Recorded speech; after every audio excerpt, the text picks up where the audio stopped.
की करना तू किडा तू चाहती आ गया तू पोस्टला भैन खुदा खिलाफ पोस्टला भाई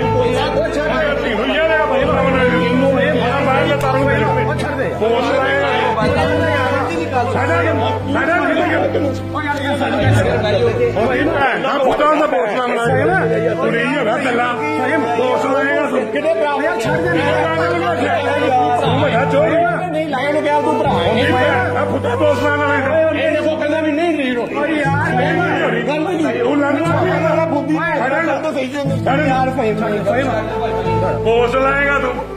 तेन पूछना नहीं कोई शरीफ आदमी पोस्ट लाएगा ना उनकी भैन के फुद्दे च वड़ जाएगा तेरे नजायज पोस्ट लाएगा तू सानू लली देख लिया पोस्ट ला बड़ा तू आ गया बड़ा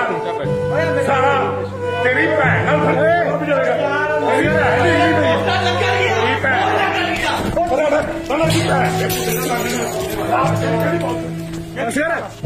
तेरी भैन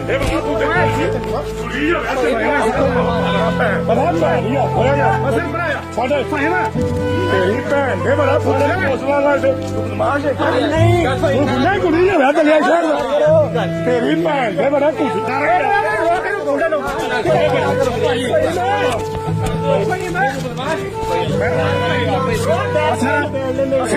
ना